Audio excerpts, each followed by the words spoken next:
Markets moving events coming out of Europe are a daily occurrence at the moment, but how are investors using this volatility to their best advantage, and how are recent events affecting some of the major traded currencies?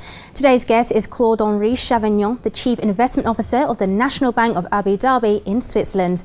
Well, there's been a lot of market-shaking events recently, particularly coming out of Europe, even, for example, new governments in question for Italy and Greece, and even a warning by the IMF yesterday about the global economy and how, for example, some nations need to get their act together. How is all of this affecting the Forex market, and are people seeing this as an opportunity? Definitely. I think you have summarized it in your question. Is actually, I think there is a lot of uncertainty in this market nowadays and for the last few months, and I think until we get out of this uncertainty, we will see a lot of volatility. And I think the word that I may use probably several times today is volatility. Sorry, where you can see that for the Forex market, especially with all the Eurozone trouble, we can see that all these pair currencies are moving in every way. I mean, today it's an example. We were at probably 138 this morning, and as we speak now, we're at 135.75. It shows that this volatility will probably serve some good traders that might get in and out in the same day.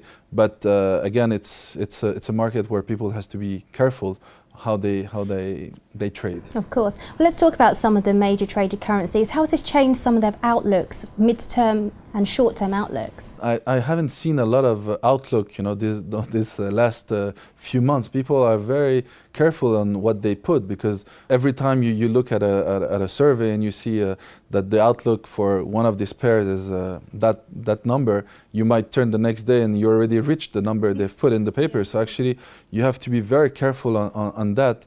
And again, I'm afraid to repeat myself, until you see a clear consensus from this European markets, which I'm not sure we're going to have for the next couple of months still. So we might see some more uncertainty and volatility. Okay, well, let's turn to gold for a moment. We can see up on the screen about gold. Now, it started to recover from some of its September lows recently because of all the events coming out of Europe. Do you think that the price is going to continue to rise? And for example, where do you see gold again by year's end and into the beginning of next year?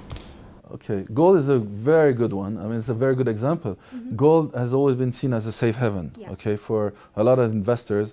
I mean, because of uncertainty, they were buying gold, and we saw also the gold going up because of the economy coming back. So there's two ways for the gold to go up. Now what we have seen recently is actually, even with the uncertainty, we saw gold coming back from the 1,900 to 1,650 or 1,660, if I'm correct, which this is another effect, is actually we saw a lot of deleveraging in the market, and people had to get out of one of the assets that was the best in class. So actually, we can see it's really a liquidity crisis. Yeah. So people tend to get out of assets that are liquid, example gold, and for different reasons. So to answer your question now, where do we see gold? I mean, I have a great belief that gold is on the long term trend, is going to go up, but we might see some choppy movements again, and I would not be surprised to see again gold at 1,600 or 1,500 because of all that effects that I mentioned before.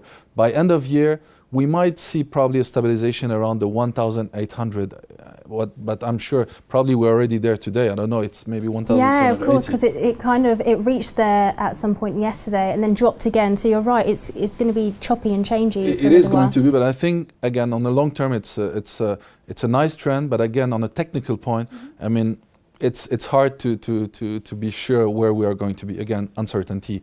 So it's hard to say where it's going to go. So in your opinion as well, where else should traders be investing at the moment? Where should people be investing because of everything that's going on? How can they use volatility to their best advantage at the moment?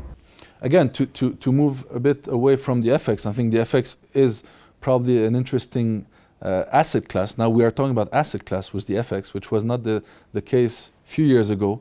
We're talking about equities, fixed income. Now we saw with all the intervention of the different the central bank in Switzerland or Bank of Japan that things can move very fast, and you have to consider the currencies as an asset class. Now where to go else?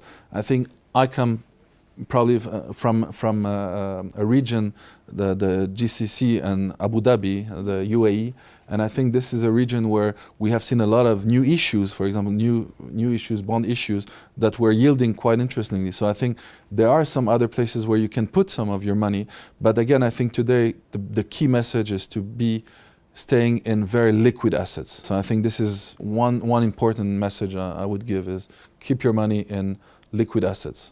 And FX could be one, but be careful also of this volatility effect. Okay, well, it's great to have you on the show. Thank you very much for giving your opinion. You're most welcome. Thank you. Thank you.